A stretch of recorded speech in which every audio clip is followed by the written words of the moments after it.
Having jumped into the middle of this, how are you feeling? We are going to, we're going to just get a sense of the room, all right? So this is not a vote that's binding in any way. I just want to get a sense of the people at the table. Right, and I guess I might even say, the stakeholders, or the representatives of the Orleans groups. Let's start there.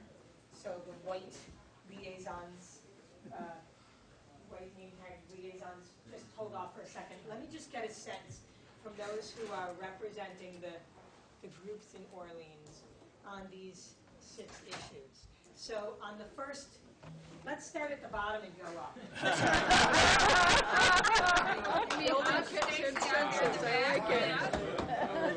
the bottom, us back here? Yeah, bottom of the list here. So solids processing, composting. For now, we're going to not really build in the idea of building a new composting facility at Tri-Town. Is there anyone who cannot live with that as our planning assumption? Got it. Good. The next one. Food waste. Not trying to build a food waste plant for Tri-Town. Anyone can't live with that as our starting assumption? Okay. Fertilizer. We're going to build in the 25% credit of the fertilizer load in the subwatersheds into the planning numbers. Anybody who cannot live with that? Okay, doing well. Stormwater. Taking the credit only after projects are identified that specifically address stormwater in those subwatersheds. No blanket credit taken. Anybody cannot live with that? Okay, Gary, tell me. And maybe we're saying the same thing, in which case I might be fine with it, but for all the reasons that Mike identified, that it's very, very specific.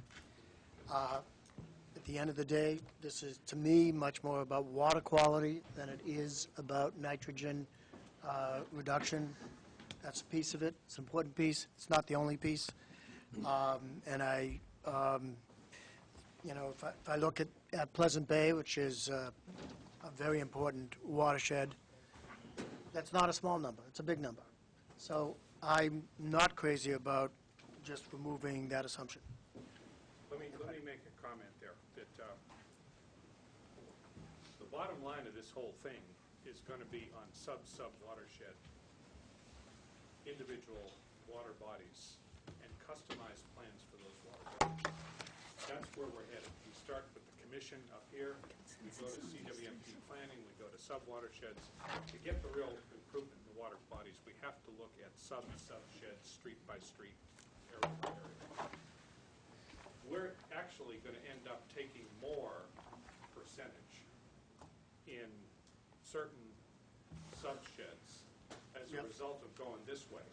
We could end up taking, and don't quote me on this, we could end up taking 10%, 20%, 30%, 22.5%, we don't know, but as we look at these sub-sheds, it's going to be more in some places, less than others, much more in some places, because we see right where we have to put the projects, right where we put them, and we could get 15% there. This credit is really a blanket for regional planning purposes that was never intended to be used for actual projects in a water body. So I think we're much more targeted on where we need to be 2, 3, 4 years out from now, and where the town's already headed, frankly, with its stormwater program. So let me ask another way then. So at the end of the day, we see there's a huge opportunity, stormwater around Meeting House Pond, and that is going to result in less sewering. Yes. Then at that point in time, we're going to build that much less. Absolutely. Or less. So it's just a place, so you're putting it out there, we're just not accounting for it now, but it will be accounted for. Yeah. It's saying when they go sit down to do their first attempt at a hybrid plan, they are not able to say, we're going to do planning all the specific stormwater projects, right? So we're not going to take that credit now, but as we go and stormwater processing is happening, then that's gonna get fed in, and those other things will change. I'll take away that, I'll take back my hand. Okay, so now, can we all live with this? Stormwater. Okay, good. Next, nitrogen reduction goals. So as you heard, the differences in the Cape Cod Commission numbers and the NEP numbers, the recommendation is to use the NEP numbers for planning of this hybrid initial plan, knowing that it's going to get tested with the commissions on a sub-watershed basis throughout, right? And as we go through adaptive management. Is there anyone who cannot live with using NEP as our starting point for that? Okay. I think you're looking at the differences between MEP and Cape Cod Commission. There's an 8% difference, and you're going to try and resolve that difference. I don't know why you're going with the higher number. 8% of $300 million is $24 million. Why are you picking the big number? That's one question. Second thing is, the MEP numbers, just like the build-out numbers, are 10 years old. We have lots more data that we could put some intelligent engineering estimates on what the real loads should be. And I don't know why, we've submitted some stuff to you, and when do we get a chance to pass that on to the rest of the commission here? Well, let's take Judith's. I would just say, because the information that went into the MEP had been far better tested, validated, checked, confirmed, it's better data. It was worked on over many, many years compared to the Cape Cod Commission, which is not a reflection on the Cape Cod Commission. We all know the time constraints that they've been under. Stuff has gone in really fast with no opportunity to double check and validate it. So to me, the MEP number is just a number that I would have much more faith in. And I guess, Judith, I feel just the opposite. It's an old number. The population has changed.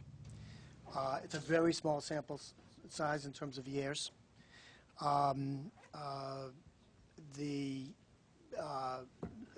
Cape Cod Commission has put a lot of time, has actually put, using newer technology and newer methodology, at least methodology we can understand instead of a black box that one can even question. I frankly have more faith in their methodology.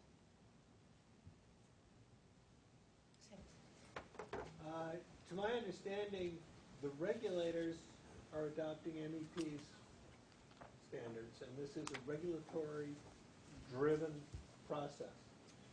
With that said, this is still order of magnitude, and the refinement is going to come in preliminary design and design. And so if we're just on order of magnitude, some conservatism would be wise, and a refinement is mandatory. Refinement is not happening in this process. So the MEP number is a placeholder, but it's not necessarily going to be the number? Is that what you're... Absolutely. These are all placeholder numbers. It's a planning number. What I thought I heard earlier was that we would use the MEP number, or could use it, and we're running a parallel track.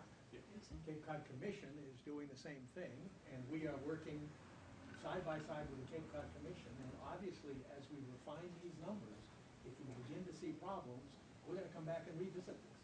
But the thing that's compelling to me is that we are sitting here with an approved CWMP by the Cape Cod Commission and the Secretary of Energy and Environmental Affairs, based on MEP work. And I would be concerned to depart from that, because then we're walking away from something that we still have, and we don't want to lose that. We know we can modify it, but let's keep using what was used for our approved CWMP. And Gary, I agree, as we learn more, we can figure out how to do it. But let's not take the alternate path right now, because I think we'll get in trouble when we do that. I think that the problem with using numbers which are way off, which we believe the MEP numbers are, it starts to get built into the design of the system, and you'll never get it back out again. The time to put the right numbers now is not to be driven by political considerations and bureaucracies, but to put the right engineering estimates in and build on that. Because the approvals that we've gotten from the state and the county they've always said they're going to be flexible. If you've got new data that makes more sense, you can change your CWMP. So I don't agree that we should just go ahead and do things that bureaucrats tell us to do. We should use our God-given brains and figure out what the right answer is and then present that to the people. That will be more powerful than just saying, well, let's spend another X million bucks because somebody in Boston says that's a nice thing to do. Like God gave you different brains. We're not at design phase. And this is not Let design. me propose a way forward here. We're not talking this kind of difference to begin with. We're not talking that either. We're talking somewhere like that. Let's proceed with the MEP numbers, which are approved and documented. As we go through with analysis with the commission, as we compare the different estimates, as we get new data, that needs to be documented and brought before this group or some similar group, probably the same people here. I mean, you've been engaged for how long? You're going to continue. Brought before this group, technically checked, QC'd, validated by the parties, and that becomes the new planning assumption. In the meantime, while that process is unfolding over the next year or two, we can run the MEP-generated loads and see what that produces in the way of lengths of PRBs, number of INA systems, length of sewers, yada, yada, yada, and resultant cost. We can then hit a different button, not quite that easy, is it? But we hit a different button. It gives us the lower estimates based on commission numbers. See the difference. It means 3 more INA systems here, 150 feet more PRB here, another 2 streets of sewers, the cost difference, and we see the bounds of what we're talking about. Then we know where we're safe moving forward. Well, I agree with that, if that's the only difference between 8%. I'm not talking about the 8%. Yeah, no, no, no. I agree with your I'm not process to figure out who's right on MEP or Cape Cod Commission. Let that be trashed out.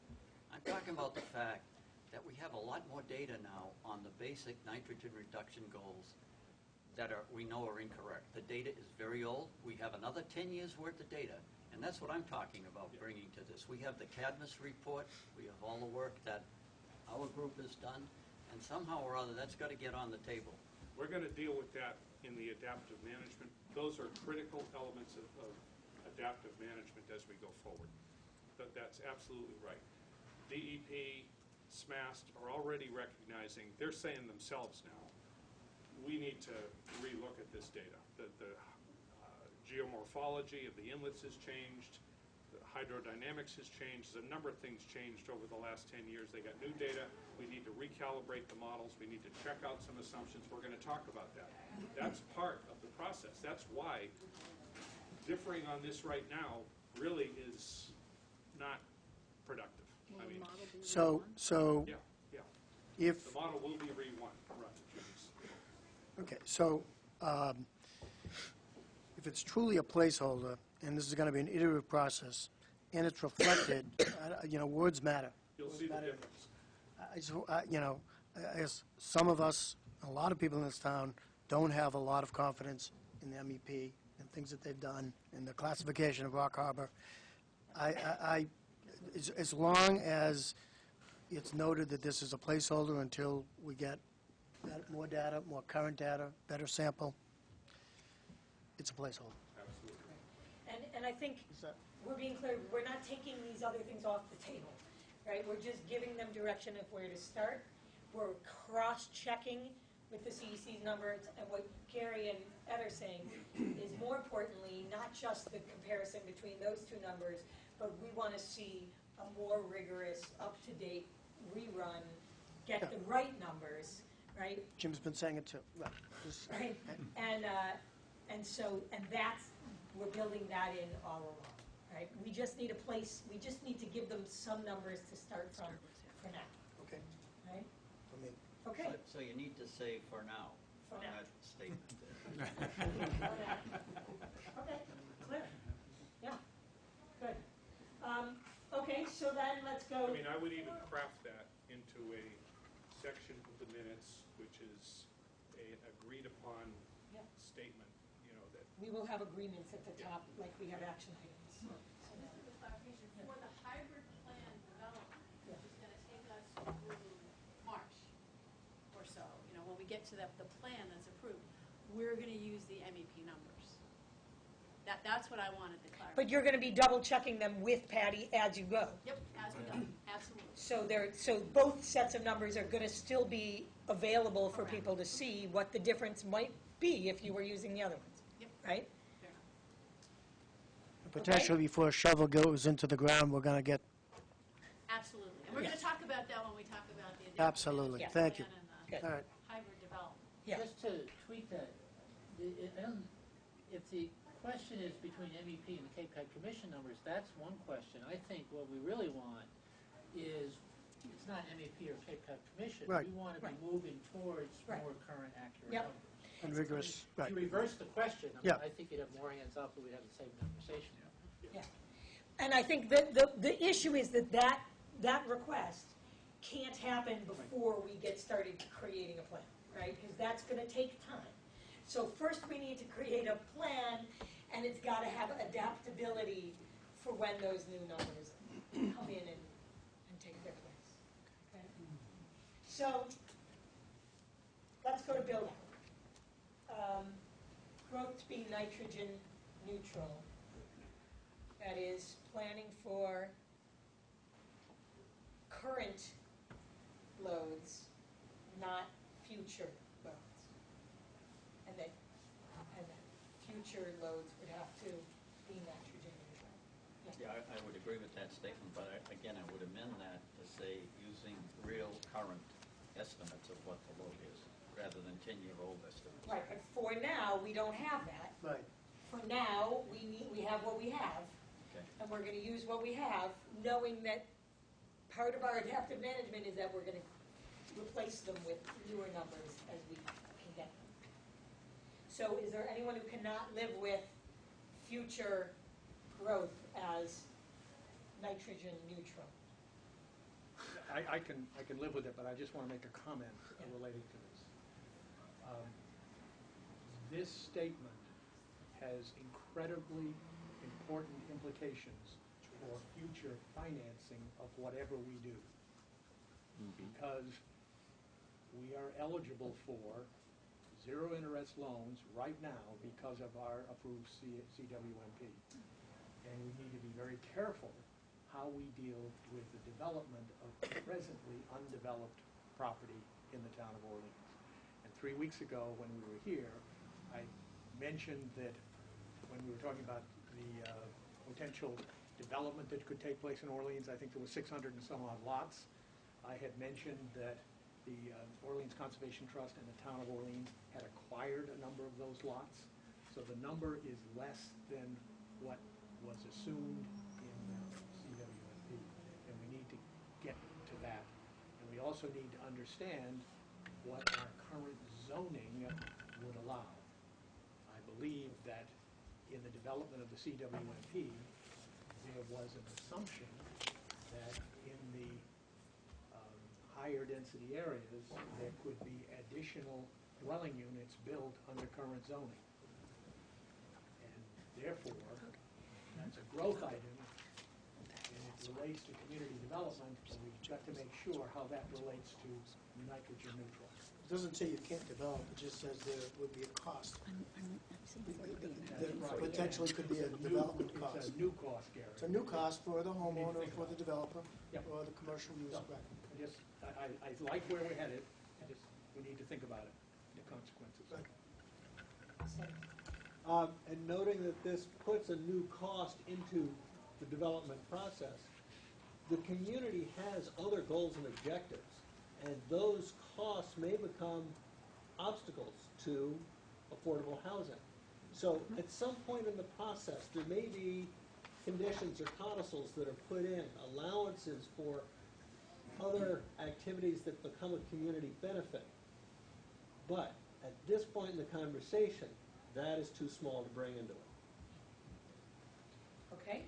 And I guess it's just the terminology somewhat disturbs me, because I don't think that nitrogen neutral and planning for the future are mutually exclusive. And so the way you're using this term, yeah, absolutely, we wish to be nitrogen neutral. But I don't think that that means that you don't make wastewater planning for the future. And so, to me, again, taking this approach of we will base everything on what is today is a huge mistake. It is a huge step backward for the town. It is not the way to go. Well, I hear what you're saying, Judith, and I think there's two points there. One is the facilities themselves that are planned have to be and will be flexible to handle this uncertainty and growth. The planning numbers of 950,717. There's all the facilities themselves will be able to handle that type of flow.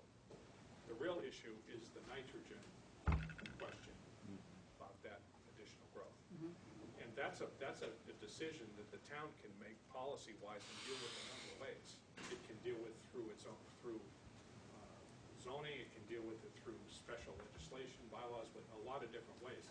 We can, and also the other factor is that someone pointed out earlier, I don't know who it was, that at any particular point in this nitrogen bank, you're going to have a credit or a surplus.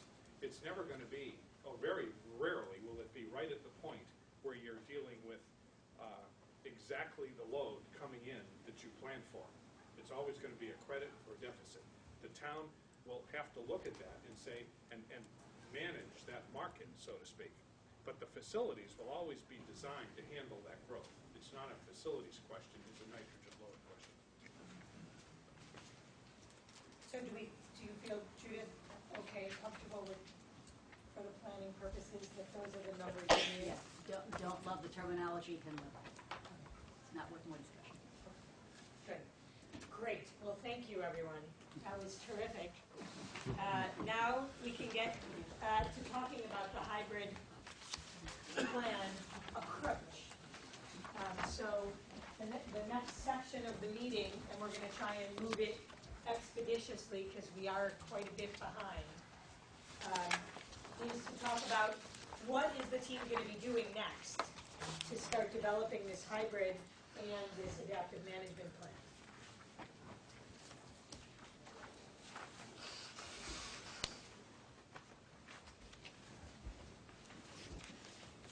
Okay, you've seen this before, and I just want to use it very quickly to highlight where we are.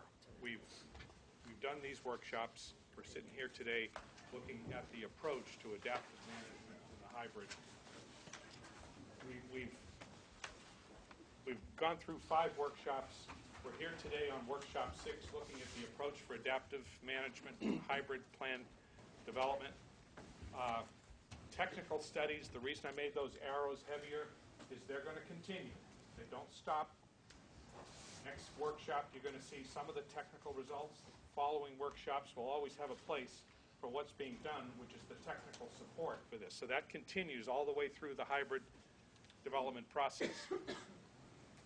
Workshop 8, we're going to come back with a straw man hybrid plan, and cost estimates are going to start coming onto the table. Go back 1 second. I want to explain, just for everybody's remembrance, the reason we came in, started with traditional bookends is important. We had a bookend, you might say, already in place. The town had the CWMP, which was a good document, approved. We had a bookend in place. Over the last 6, 7, 8 years, these non-traditional technologies have come in. So we have now another, quote, player on the field. So we want to look at those non-traditional technologies. the best way to do that, in my mind, is to bound the case. Let's look at a bookend that is the traditional. Let's put the non-traditional bookend in place, because that allows us to put everything on the table. We're not selecting something in between that is preferential. We're putting the two bounds on the table so we can see what we're dealing with the complexity and a lot of different issues. So that's why those bookends were put in place. They were never meant to stay where they are. We modified them, and now we're coming to a point of putting together something that is in between. We're going to do that in Workshop 8, start talking about cost estimates. Workshop 9 will continue to refine that. More technical assessments coming in. In Workshop 10, and who knows how many more workshops, we're going to be refining that even more to the point where we feel comfortable with where we are as a starting point, still as a starting point, but something that can be put forth in town meeting, and that'll be the subject of some of those workshops between 10 and 14. Exactly what is it that we feel comfortable defining as a plan, recommended plan, and what is the adaptive management plan that goes with it. So, why a hybrid plan? The plan customizes based on real differences in Orleans land uses and watersheds. If you look at the town of Orleans, you look at any municipality, but Orleans is a good example. You have dramatically different land uses. You can't say that you're going to put one thing in every place, whether it's sewers or whether it's non-traditional. It's got to fit the particular geography, density, demographics, hydrology, everything else in the town. So right off the bat, you say, we can't live with either one of the bookends. We have to start with something that's customized. It balances risks, which are uncertainty, and the need for action, which is urgency. The S-curve that we drew early on is going to come back into play over the next few meetings. We're going to talk about urgency and certainty and where we are in that spectrum as we go forward in different frameworks. Takes advantage of project implementation timelines to resolve questions and reduce uncertainty in later phases. That's essentially adaptive management. Nothing this group decides in March or May is going to be done by the end of the year. We got time to look at these questions as we go forward. Recognizes the inherent strengths and risks of traditional and emerging non-traditional technologies. Neither one of them is perfect. Either one of them can be dead wrong in the wrong place. So you need to look at the strengths and weaknesses and risks associated with particular applications. Continuously prioritizes actions providing best value for investment. When you start off with the first plan that comes in and go forward with it, you're not optimizing it. You're not optimizing it yet. You got to live with it. You got to continually tweak it. Any program this size has got to be aggressively managed as you go on. I think of it as standing on a basketball. You're constantly adjusting, constantly adjusting. It has the potential to improve water quality in a faster time frame than traditional technology. Of course, non-traditional technologies have some potentials to increase or expedite water quality improvement. It balances prevention and remediation. The hybrid approach basically says, in some of these technologies we're preventing. Sewers prevent. In some we're remediating. Both are required. You can't do one or the other, it's both. This is Sia's part.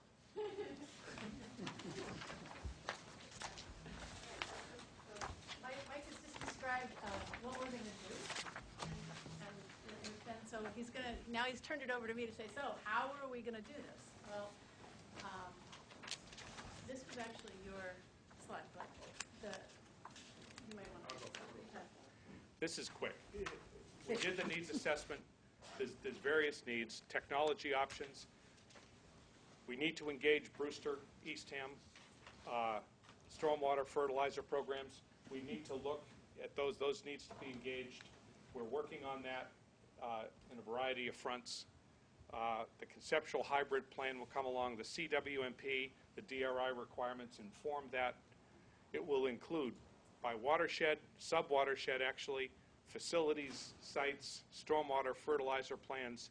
It'll include an adaptive plan we're going to talk a lot about, a management plan, which is absolutely critical going forward, capital O&M, management costs, permitting plan, and monitoring. The financial analysis, this has to be run then through financial analysis. We look at technology management alternatives. We're talking now, Stacy and I are sort of plotting how to get this panel engaged in taking that straw man hybrid and modifying it. Let you come up with some plans based on what you've seen and how you see this, you know the town, how you would modify that going forward. So we can look and say, well, what if this, what if that, what if this, and test those as we go forward. Technical analysis continue to come in, and we end up with a consensus plan. What's really going to happen for the hybrid plan is the team, that's Mike and Gary and Lou and Steve and me, we're going to lock ourselves in an office and we're going to sit there until we come up with a plan that takes advantage of the benefits of the traditional and the non-traditional. And there are some general principles, and you know these, because if you've been looking at the traditional bookend report that you got and the non-traditional, a couple of things will just pop out at you. And one is that when you have high-density areas with a lot of load going into a watershed, the traditional solutions make a lot of sense. The flip side of that is where you have low-density development and where you have decentralized inputs and lower loads going into your sub-embayments, the non-traditional solutions make a lot of sense. And if you've looked at the kilogram reduction in the non-traditional solutions, one of the things you will have noticed is that they take space. They have physical area requirements. There's acres for shellfish. There's acres for floating wetlands. There's linear feet of PRBs. So there's certain physical, practical requirements that take a number of kilograms out. And so what happens is if you've got thousands of kilograms going into a sub-watershed, that's a lot for the non-traditionals by themselves to fix. But where you have hundreds of kilograms going in, that's a great place. So the general principle is use the traditional where it makes sense from a density perspective, and then use the non-traditionals where they make sense from a lower density perspective, and take advantage of the incredible potential of the non-traditionals to work quickly and to create ecosystems benefits that are greater than just nitrogen removal. We've understood, I understand, you all understand, that it's not just about nitrogen, it's about restoring ecosystems, and that's more than just tracking the nitrogen, although tracking the nitrogen is a really, really, really important analog for that whole process. So we're tracking the nitrogen, but we're going to use the non-traditional. So I think that with the four of them looking at the traditional and me looking at the non-traditional, we're going to come up with a fair plan. There might be some traditional solutions in there. And there will. There will absolutely be some sewering, and there will absolutely be really strategic locations on a planning level for the non-traditionals. As part of that process, we're going to come up with some highly advantageous spots for the demonstrations, because I know I'm the first one in line with the non-traditionals to say, show me. Show me. I'm from New England too, and I want to see how these non-traditional technologies work in the field and in the real world, and the only way to do that is with a demonstration or two. And so we're going to make sure that we've identified for you in this first hybrid places where we prove that we should keep doing it. We could do one PRB. We're not going to do 10 miles of PRBs. We may think that there's a lot of different locations where PRBs work, but we've got to pick a spot first and vet it. And so we're going to come back with that in this first hybrid. We're going to bring you some cost estimates because we can't just be talking theoretically anymore. There will be some numbers attached to this plan that we're coming up with.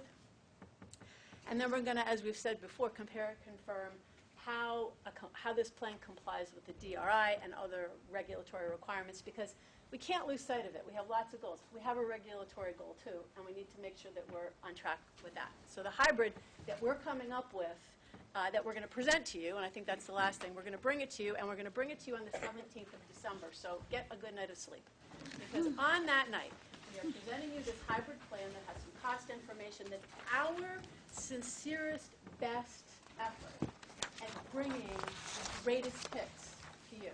So, there's the White Album, there's Abbey Road. This is going to be Sgt. Pepper's Lonely Hearts Club Band brought to you as a hybrid that is our best shot at giving you a plan that makes a lot of sense financially and environmentally.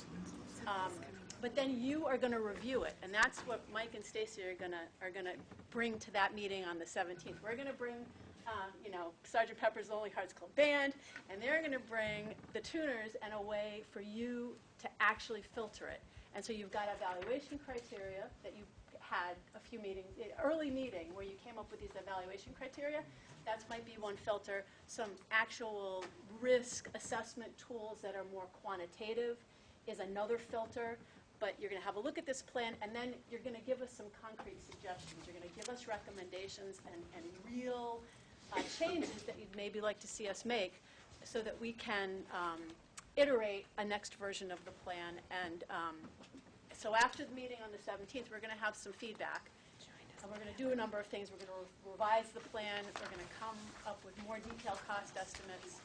We're going to prepare this adaptive management plan, which we're going to talk about in the next few minutes. And we're going to give more detail once we have more feedback that you like the way the thing is looking to begin with. The other two main things that we're going to have for this next meeting, which is going to be January 14th, are septic disposal and sludge handling plans. So some more detail on that, and then a determination on what to do with how to use Tri-Town. So that will be coming after the first hybrid on the 14th of January. So you know what we're doing over winter break is taking a plan from the 17th of December based on your feedback and your comments, giving it a greater level of refinement and detail, and presenting it then on the 14th. At that point, I think it's a jump ball, frankly. But the hope is that we will have come together and come up with a hybrid that makes sense by the first process, a meeting, the second process, and then hopefully in early February or maybe March, we take the plan that has been refined and give it even more detail. We give it some more detailed cost information, including running it through the sewer rate model so that we can understand how a typical homeowner might be affected by the plan that we're coming up with. We have to do an MEP model run to try to get at some of these questions of what do we do with the updated data and how does the MEP relate to what we're doing. We'll have an implementation plan and a refined adaptive management plan. And I think the idea is the plan that we're coming up with has two pieces. One is a map with locations and technologies for mitigating nitrogen. The other is this thing we're calling an adaptive management plan that is the blueprint for how that set of implementation solutions is actually brought into being. You know, what the timing is, what the process is, what the monitoring, all the how, not the what. The what is the map, the how is this adaptive management plan. And then we're going to have to spend some time getting consensus. The way, we had 5 points today, it's going to be another meeting like that where we're getting consensus on how the plan is. And then we bring it to the town. When we get consensus here, we bring it to the town for votes. We submit it, and then once the town has agreed to it, we take it the next steps with the regulatory agencies, the commission, the DEP, and probably NEPA as well. So that is our plan for how we're going to do the hybrid development that you've been hearing about since the beginning. And before we take, we're on time now, right? Before we go into adaptive management, I can talk fast. I'd like to hear how you feel about what we're thinking the right process for doing this hybrid is. comments first at the table, comments or questions? We've got a town meeting in the spring. I'm not sure the date when the warrant has to be. What's the scope of what we're going to try to work on by the January 14th? Are we going to try to define solutions for all of town, or are we going to focus on things that we realistically can propose to town meeting and to Brewster and Eastham early in the spring? Sure, you can correct me, but my understanding is we're developing a hybrid plan for every sub-watershed, every watershed and every sub-watershed in the town of Orleans. So it's going to have, it'll have phasing, and that's part of adaptive management, but the plan is to plan to clean up nitrogen everywhere. Personally, I would be much more comfortable having a far clearer handle, a discussion, agreement on what we're going to try to accomplish by town meeting, rather than, I talked with Jeff Eagles a while ago, and he said he thought we were a year away from what you're describing. I got to agree with him. We a year away? Well, yes and no.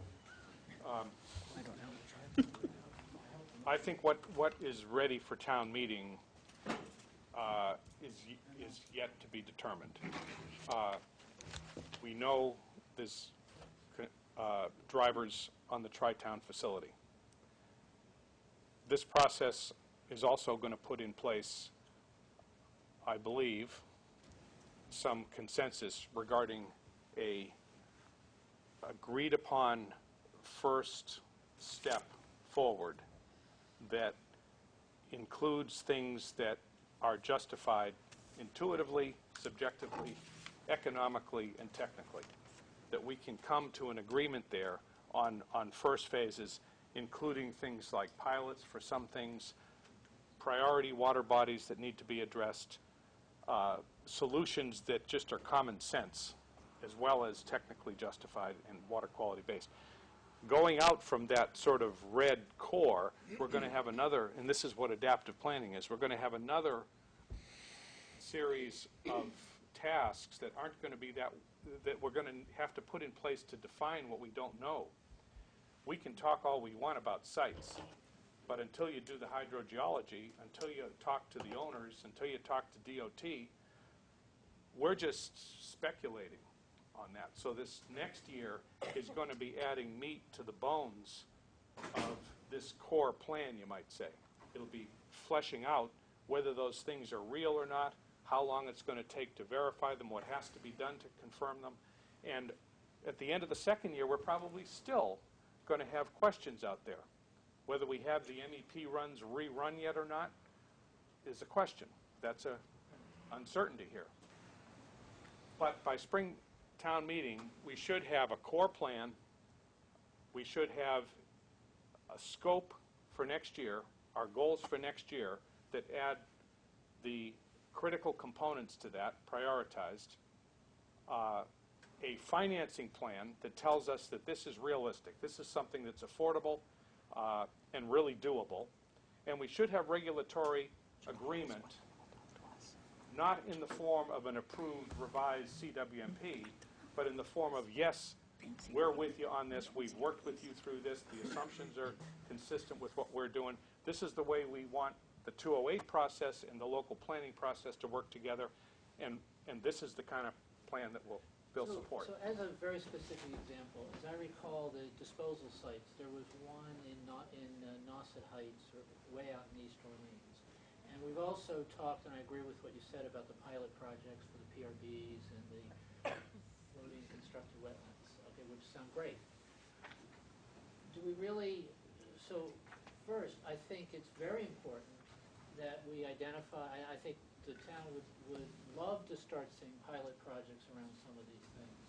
But to move ahead with recommendations for PRBs before we know the results of the pilot projects, seems like we're spinning our wheels. To move ahead with any discussion in Nauset Heights, I don't think it's going to be a priority for the town meeting. All I'm trying to say is I think the town will look to this panel will be successful if we're able to get the town to substantively agree on Tri-Town, which is essential for the town meeting. I think we have to have an answer, and I think Brewster and Eastham, we need to get them on board. It's not fair to not give them notice. But we have an opportunity for a big win, and I'd rather have clarity around, I just feel like we're trying to do too much by coming up with everything. Yeah, no, I don't think, we're not going to try to come up with everything. But keep in mind, too, that the Tri-Town decision is more than just upgrade, or just, fix Tri-Town plant as it is. It's a question that involves some of these other things we're talking about. But we don't want to go too far. That's the bottom line. Yeah, just, there are 3 potential actions in our capital plan that we would deal with next May. Tri-Town up or down. Pre-engineering of wherever we are, and that's a wide-ranging group of type of activities. And the third thing that's in the capital plan and has been in there for at least 10 or 12 years is acquisition of alternative disposal sites or treatment sites. And it's already in there. So we could be at the stage where we've got to make a decision on Tri-Town, up or down, and whatever it's going to cost. Clearly, based on what you said, Jim, we're going to be talking about more work, let's call that pre-engineering, to reduce the risk. And the third thing is if we know there are certain pieces of land that we should control, we should move to take them. I was just going to add to that, under probably the pre-engineering, it can cost upwards of $100,000 to evaluate a parcel of land to see if it's appropriate to effluent disposal. So we're looking at a number of those. We're going to need funding at town meeting. If we're not going to be using Namskakin and we need to move ahead, then there are pieces of this puzzle, I think, that have to be approved for funding at town meeting to get us to the next step. I hear a lot of discussion about the end cost of all of this and the importance of being proactive to keep the costs down. One of the things that I'm not hearing is the ability to work with the neighboring towns. You want to test PRBs, there's a great spot where you can put a PRB in Harwich, Orleans, and Brewster and share the cost to do a pilot that's going to benefit all 3 towns. The other thing is, where in this process do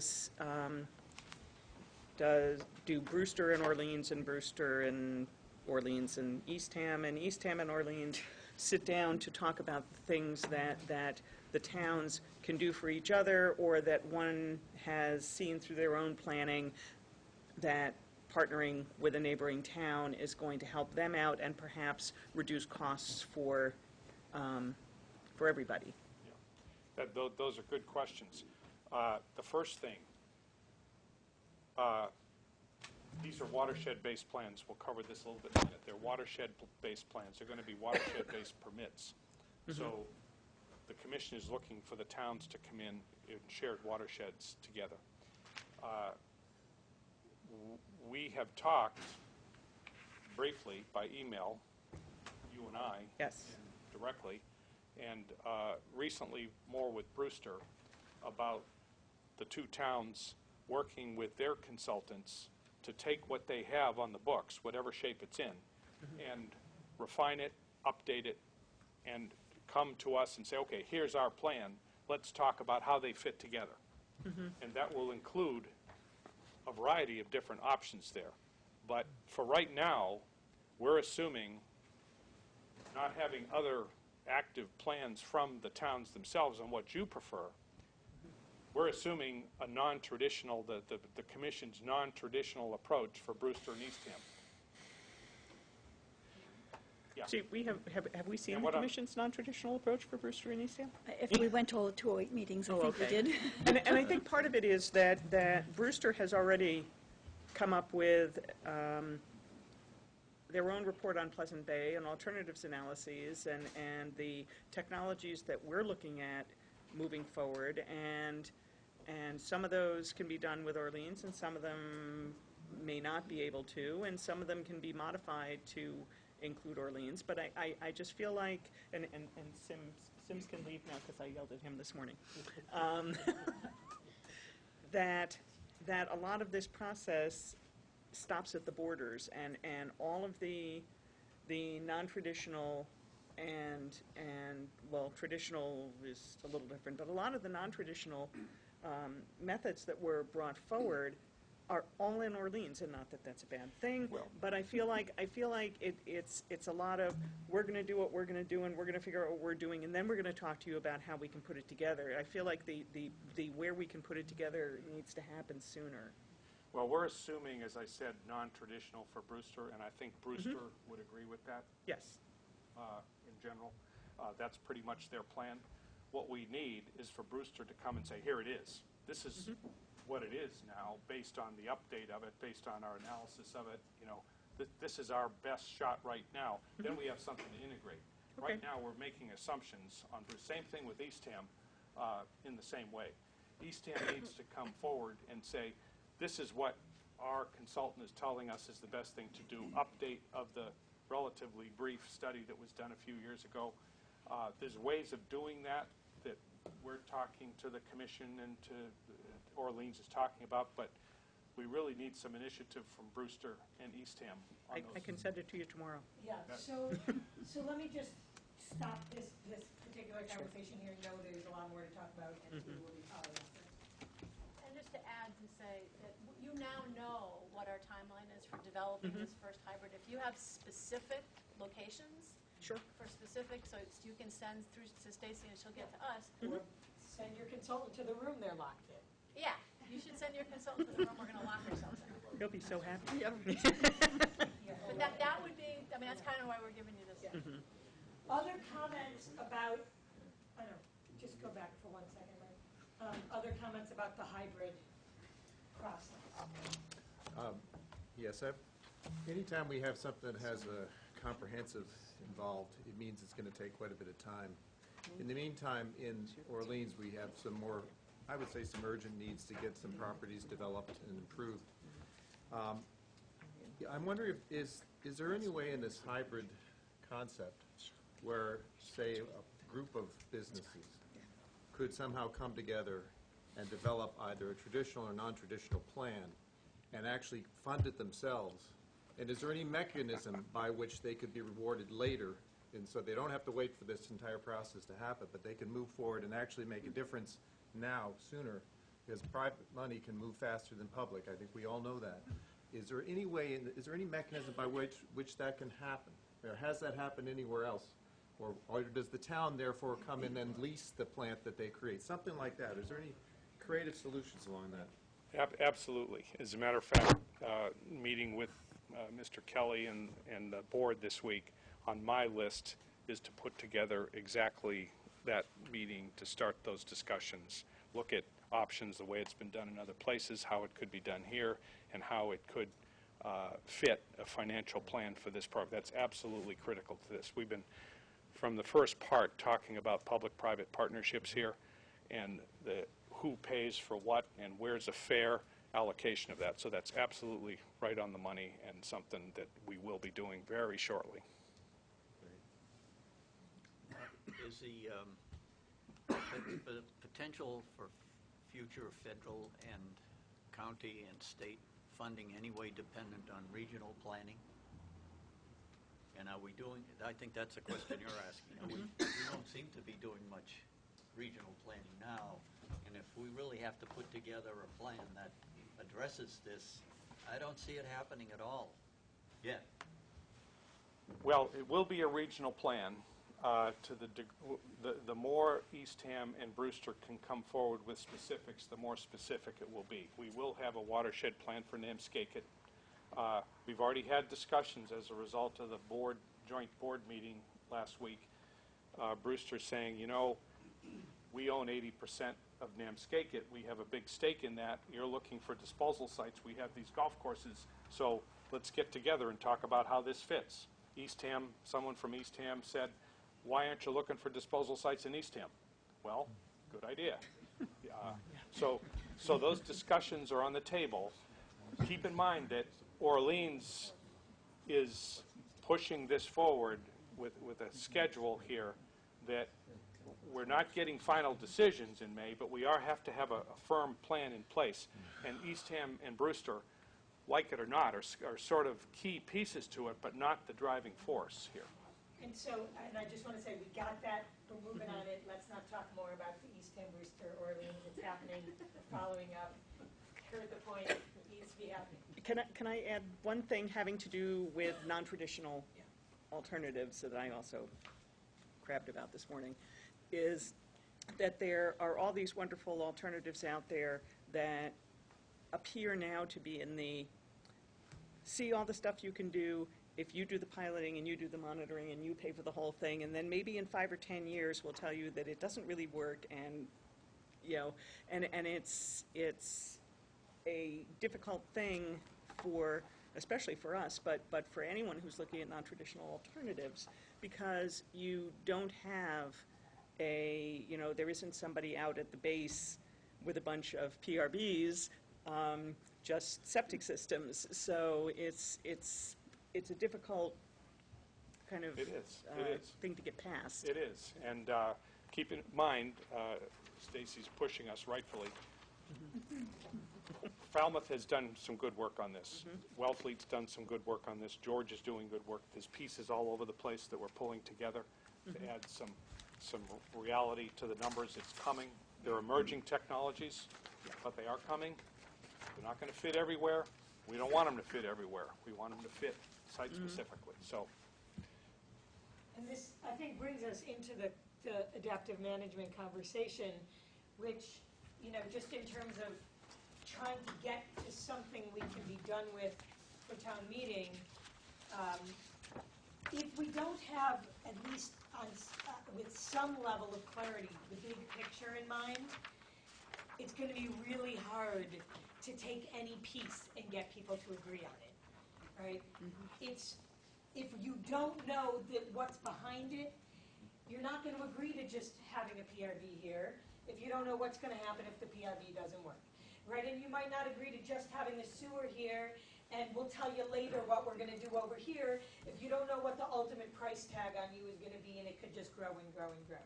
So we have to have enough of a big picture overall. We've got to proceed on all of these fronts together, or we're not going to be able to get buy-in.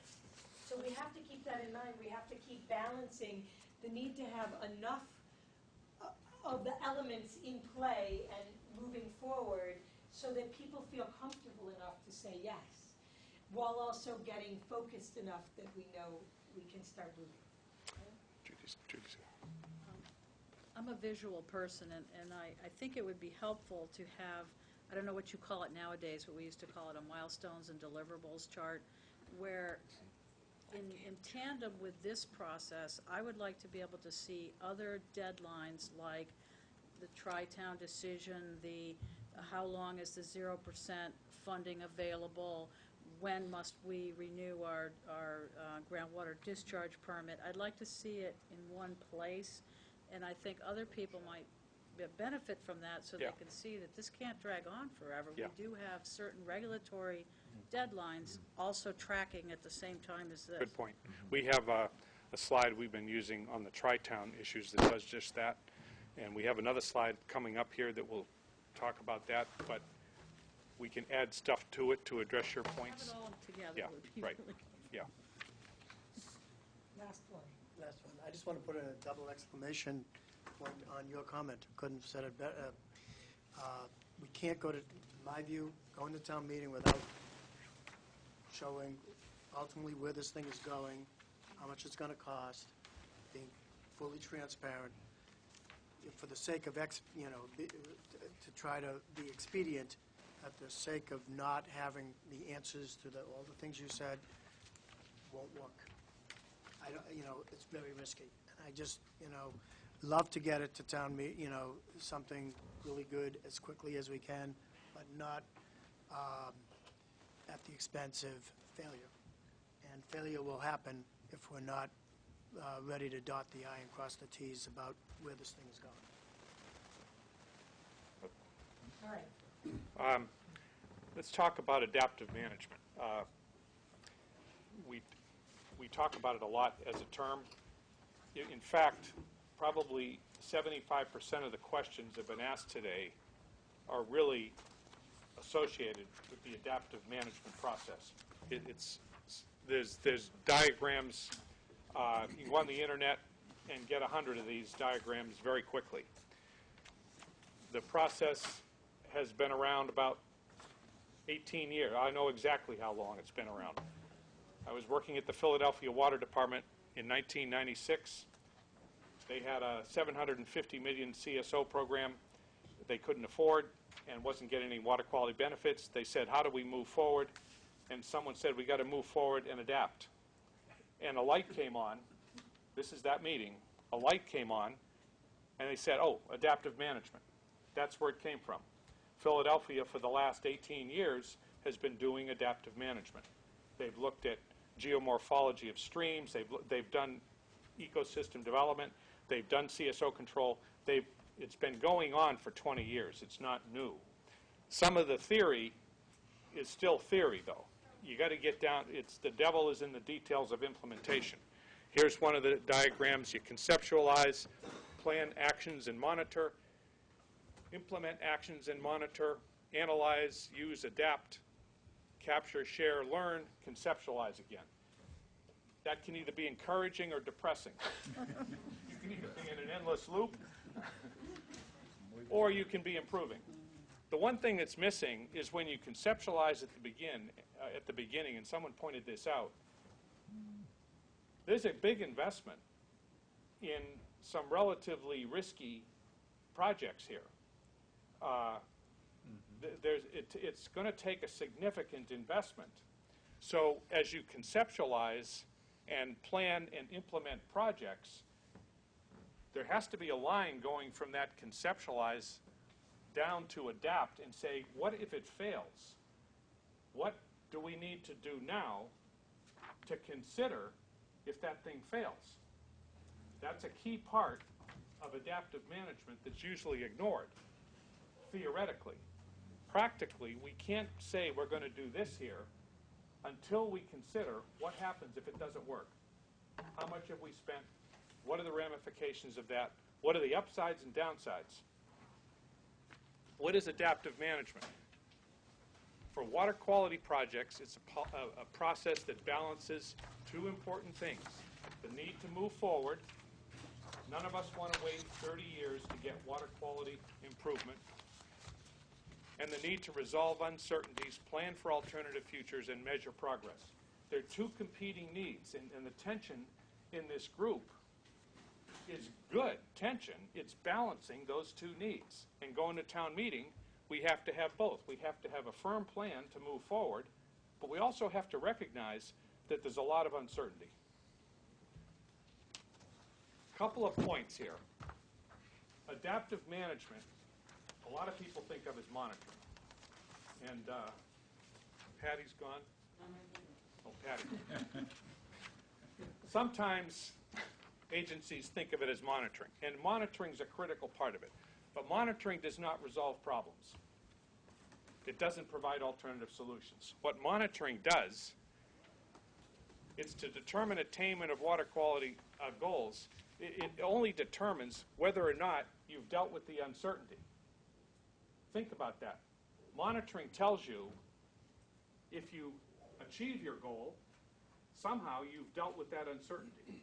If you don't achieve that goal, if you put stuff in place and you don't get what you need at the end, there's uncertainty in that process that you didn't deal with.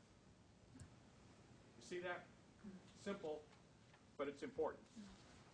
We have to think of that up front. We have to think of what those uncertainties are. It's more than monitoring improvements in water quality. It includes plans for resolving uncertainty in the full range of initial assumptions. We've been talking about planning assumptions, design assumptions. There's a lot of other assumptions. We could sit around here and talk about all the assumptions we're making. It's designing for possible alternative solutions and flexibility to adapt to actual future conditions and change. That's a nice theoretical statement, but we have to make it real here. We have to actually put it in these plans, and we're going to talk about that as we go through. C is going to talk about a real plan for Lonnie's Pond and how it really works in practice. But it's designing for possible alternative solutions and change in the future that we're all looking forward in this crystal ball trying to predict. We have to put something in place now that can deal with that. Principles of adaptive management. It applies to both traditional and non-traditional. Sometimes we think of adaptive management as being traditional alternatives. It became popular when traditional alternatives became popular, but it applies to non-traditional too. Even if we, and the CWMP had that. It had a phase 1, it had a phase 2, but it also had an appendix that had adaptive management with potential emerging technologies that could be put on the table as the process unfolded. So it applies to both traditional and non-traditional. We're not preferring non-traditional by talking of adaptive management. Program complexity is proportional to uncertainty. Everybody agree? Yes. Is this a complex program? This is complex. There's a lot of moving parts here. And when non-traditional technologies come on the table, economic conditions in the future come on the table, regulatory change comes on the table. Every time you add something like that, it goes up exponentially. It doesn't go up linearly, it goes up exponentially in complexity. This is a very complex process. Uncertainty is risk. Adaptive management is a framework for resolving uncertainty and mitigating risk. Joshua knows where this is going. Uncertainties can and must be defined and prioritized. I don't know what number 4 was. We have to be specific about them. We can't just say, we have uncertainty, let's move on. We have to think through it, think of what those questions we can't answer are, and there's a lot of them around the table. We have to be specific on them. It's funny that's about Adaptive management is the core of a risk management plan. They're the same thing, really. That's really what it is. Program phasing gives time to resolve uncertainties. Adaptive management takes more time and perseverance. You can build traditional technologies relatively straightforwardly. The technology's known, everything's in place, relatively low risk. The cost can seem extraordinary. Orleans is dealing with building a sewer system that most other towns in Massachusetts, probably 335 towns in Massachusetts already have, or less than that, but most towns already have it. You're starting from square one. Adaptive management needs aggressive management. It's not something you talk about and then it rolls on itself. It has to be continuously and aggressively managed. Something like this group is going to have to continue through the implementation of whatever we put in place in May and whatever goes on past May. It's going to have to continue. It's not necessarily less expensive than traditional approaches. I don't say traditional technologies. I say traditional approaches. The traditional approach gives you a cost. Adaptive management recognizes the uncertainties and has to build into itself a self-checking mechanism that costs money. We're going to put in place technologies that we aren't quite sure what's going to happen. It's going to cost money. We're going to have to monitor them. Some of them are going to fail. They're not all going to jump up and be solutions. What we hope is a number of them jump up and save us more money than we're spending on the rest of them. Sound AM is more likely to achieve water quality goals. I don't say faster here, but it's a better approach for getting your goals, whatever they are, because you're value engineering all the way along. All the way along, you're prioritizing and thinking, is this a good investment? It takes more time, it may take more money, but you're going to get better quality. Questions or regulatory framework, it's expected to be, the adaptive management is expected to be the basis of new watershed permits. So the watershed permit will include, you're going to do this, this, this, this, and this now. Some of those thises are going to be projects. Some of those thises are going to be studies. Some of it's going to be monitoring. Some of it's going to be rerunning MEPs. It's going to, the permit is going to be much more dynamic than your typical permit that has effluent limitations and flows and et cetera. It's going to be a pretty complex permit. It's going to be included within the revised CWMP as a permit requirement. So your adaptive management plan is part of your permitted program. It includes AMP tasks to resolve priority uncertainties as program proceeds. We have to prioritize. We're not going to be able to solve every uncertainty. We're going to prioritize them. It will have specific actions, timeframes, metrics, or triggers for implementation at various levels. Every time we do something, we have a scope, we have a who, what, when, what's the trigger? When do we drop out of that and say it works, or when do we drop out of it and say it doesn't work? Adaptive management in the plan should be, I just said it, and flexible, responding to changed future conditions. Unsuccessful pilots or demonstration projects will default to traditional solutions. We have a regulatory framework. The regulators don't go away. After 40 years of the Clean Water Act, we know they don't go away. They're going to keep at us. They're going to keep coming back. So ultimately, if our traditional technologies don't work, if we're tired of spending money, it's going to default to a traditional approach. Mike, how strong is the mayor, the will on that last one? My concern on that is if way out in the boondocks of Orleans, and you know who you are, if we try a non-traditional technology and it marginally fails, and there's another second best non-traditional technology, are we allowed to do Yeah. that as opposed to Right. sewering the That was my outback question. of Orleans? Yes, Thank you. yes. Yeah, yeah. I was just a little worried about that will. That will or, versus may. that will or may is actually it's part regulator, it's also part the town. It's part a group like this to say, do we want to spend more money on this? In other words, when do you get off that horse and change to another horse? What horse do you change to? That's why this group, or this kind of guidance structure, is critical, because those are serious decisions. I have to go out and buy a couple of horses and just to be ready. Horses or something. Thank you.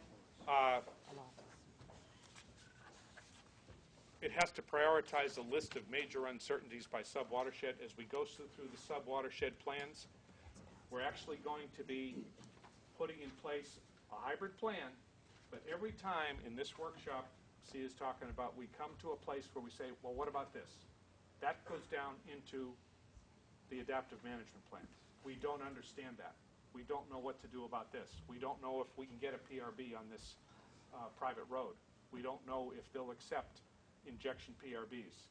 We don't know if floating wetlands are going to be accepted by the marina.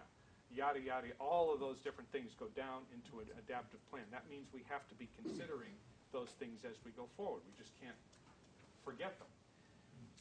For each watershed plan, you have a list of actions, then you're going to have a list of uncertainties. We have to prioritize those uncertainties. Some are critical, some are not. As we go through them, and the stakeholder group can be engaged, will be engaged in this, which ones do we really have to address, and which ones are part of the noise level of the project that we don't need to spend a lot of time on. That's really critical.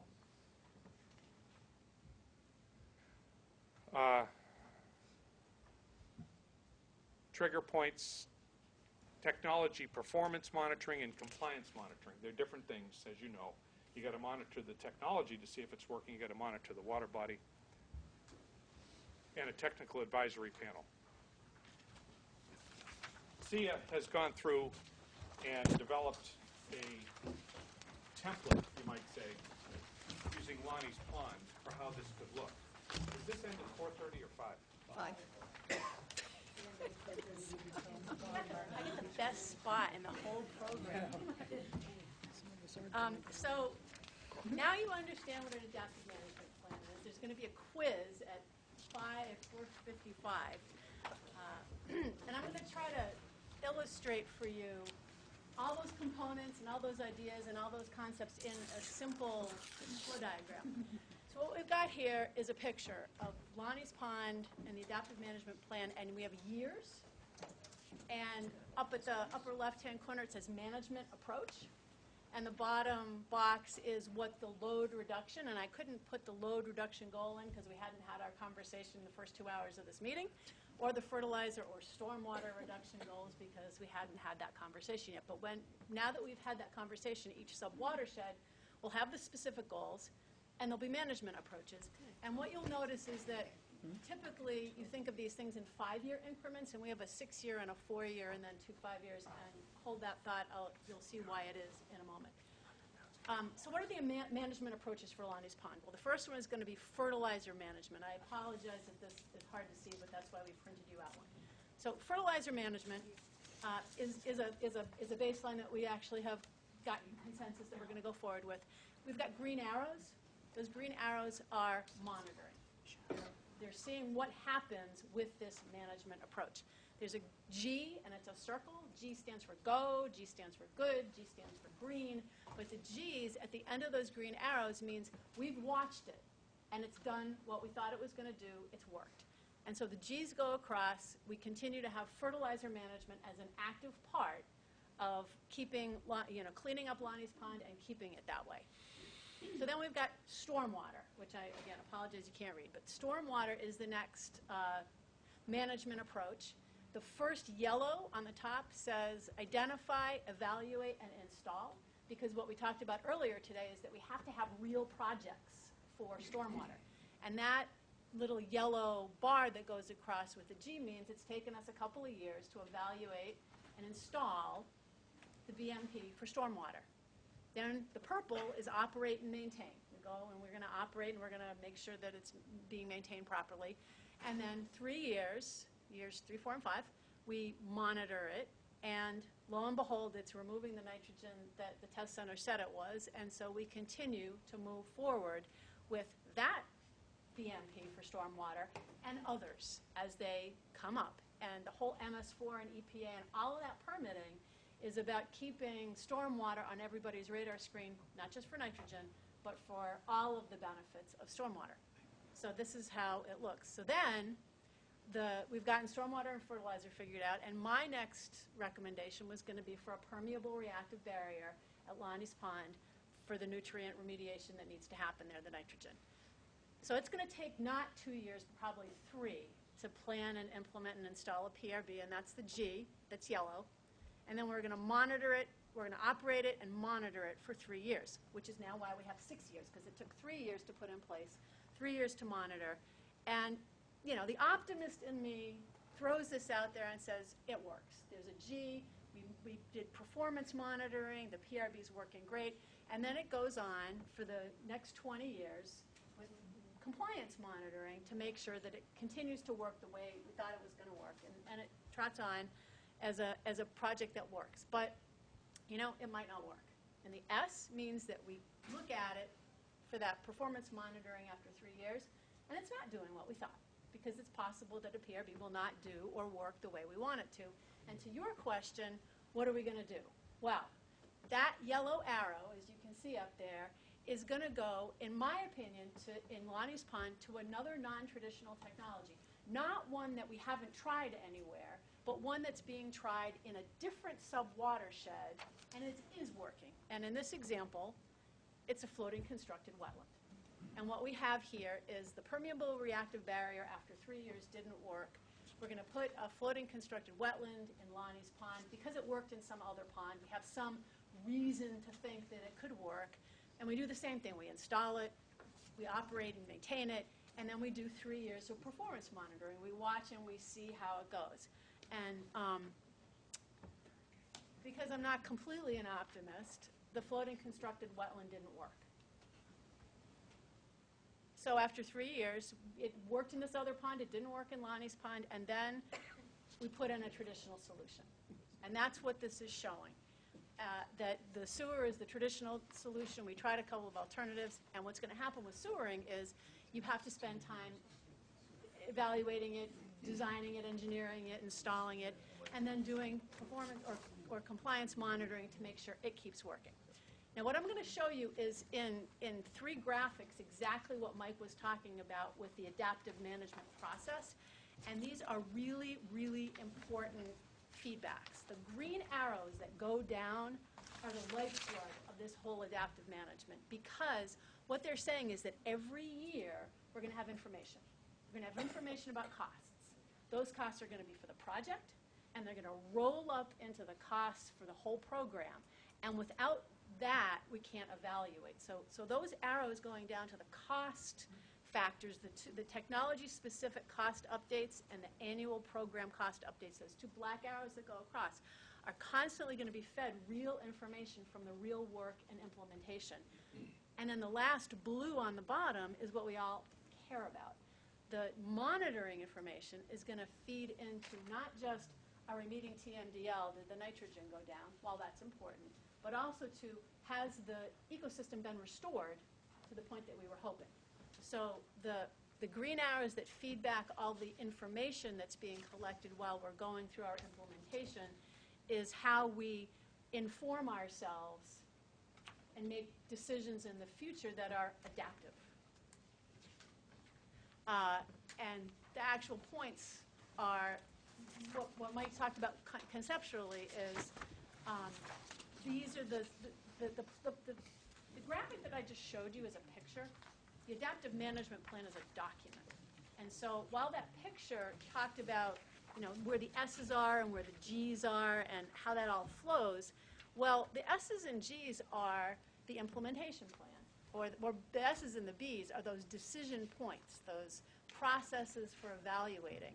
And then we have, at the implementation, we have real engineering and cost estimates, and then we look at what really happened versus what we thought was going to happen. And probably the last thing is that we're going to be monitoring the performance, and that will feed into, how those arrows go down into a plan that we either carry forward with more PRBs or we don't. We either plan for more oysters or we don't, or we do it, you get the picture. But that's the picture. Those are the chapters of the adaptive management plan, and that is what I said before, that the hybrid, the plan, that map with what we're going to do, and the document really link and are the same ultimate thing that we're presenting. And then, So, questions, that's it.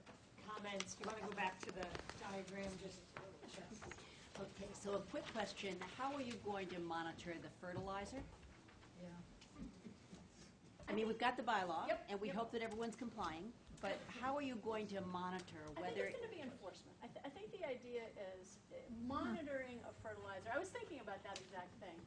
I'm looking at the G and trying to Well, figure one out... thing you could do is you could look very easily around any of your watersheds, and if you see bright green lines, you know you want to go talk to somebody. So you could do that. You can also tends to be look more a at, factor of irrigation than fertilizer, frankly. You can maintain a very green lawn with just irrigation without fertilizer. because there's so much coming out of the atmosphere. Probably, but that hasn't been found to be a good indicator of whether... Okay, but if you have green, well, okay, so that's okay, didn't think of that.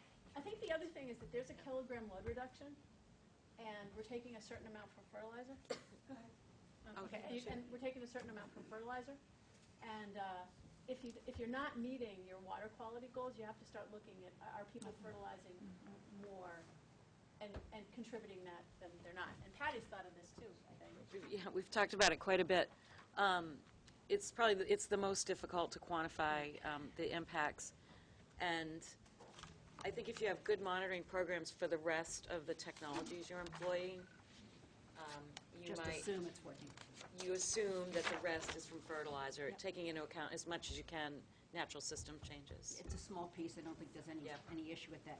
The other thing is just as we move forward, question or comment perhaps. This is very helpful, and thank you, Sia, to be able to see something specifically down for just how this would work. But when we finished going through all of the non-traditional technologies, I had thought that I heard a pretty strong consensus that everybody loved the floating wetlands, the oyster reefs, the aquaculture, and the constructed ecosystems. That's probably the wrong term.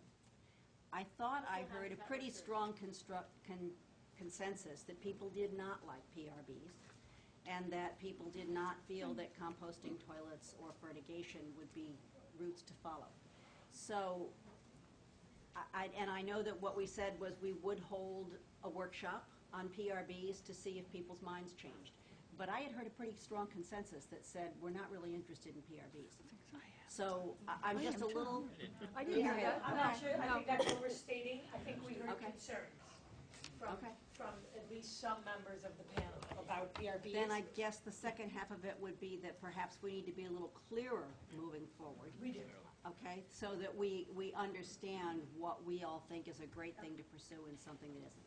Yeah, so first, this is an illustration, this is not a plan. Right, and that's what I was suddenly trying to we put upon differentiate law. between the two.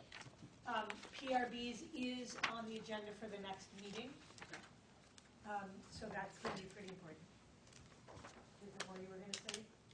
I was going to say that what I thought I heard was there's concern about the injection PRBs. Yeah.